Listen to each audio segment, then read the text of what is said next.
Imagine for a moment a bustling city in the early 20th century, where the air is thick with the scent of fresh pastries, the sounds of laughter and music fill the streets, and the architecture tells stories of a bygone era. This is Harbin, a city that became a melting pot of cultures, a place where Russian émigrés found refuge and built a new life far from their homeland. But how did this come to be?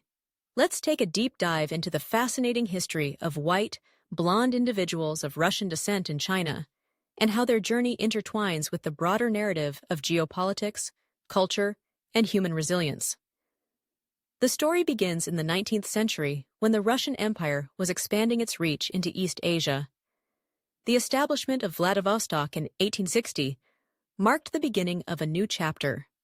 Suddenly, the borders that once separated nations were becoming porous, allowing for a flow of people, ideas, and cultures. As the Chinese Eastern Railway was constructed, it opened up pathways for Russian workers, engineers, and merchants to migrate into northeastern China.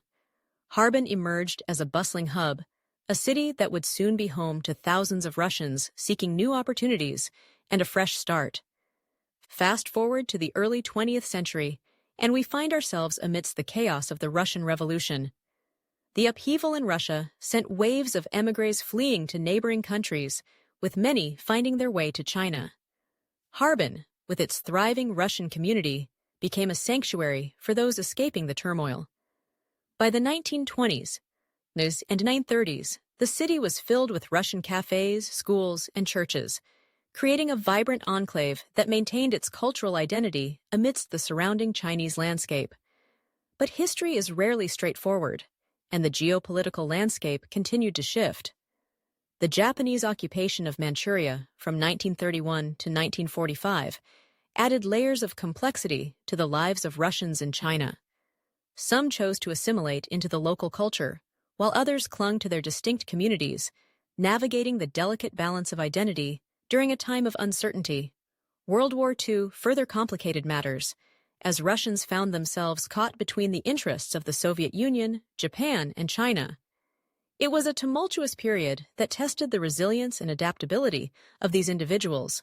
With the establishment of the People's Republic of China in 1949, the situation for Russians in China changed once again.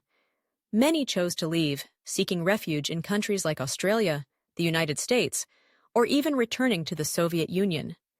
Those who remained faced pressures to assimilate, yet some held on to their cultural heritage, creating a unique blend of Russian and Chinese identities. This is where the story of mixed marriages begins to unfold. Many Russians in China married locals, leading to a new generation that embodied the fusion of two rich cultures.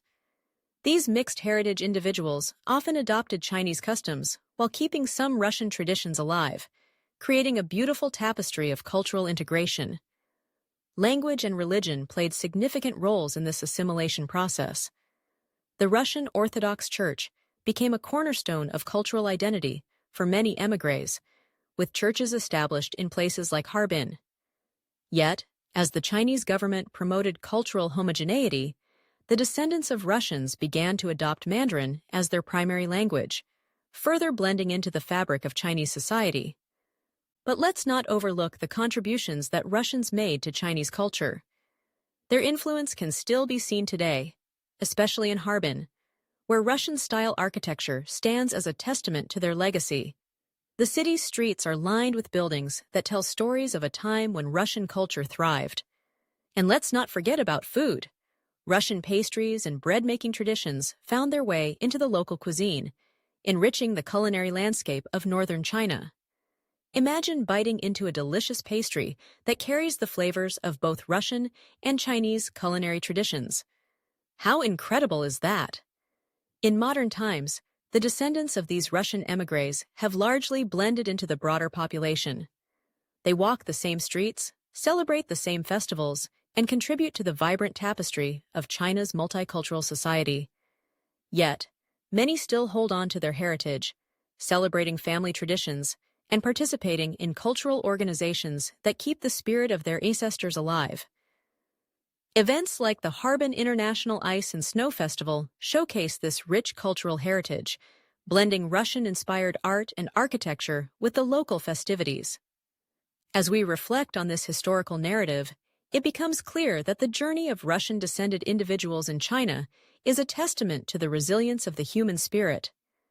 Geopolitical events shaped their lives, but it was their personal stories of adaptation, integration, and cultural exchange that truly defined their experience. Today, as Russian-Chinese relations grow stronger, there is a renewed interest in exploring these historical ties and the shared cultural heritage that continues to influence both nations. So the next time you think about the history of migration and assimilation, remember the story of the Russians in China, a tale woven through the threads of history, culture, and human connection. It's a reminder that our identities are not static, but are constantly evolving, shaped by the world around us and the stories we choose to tell.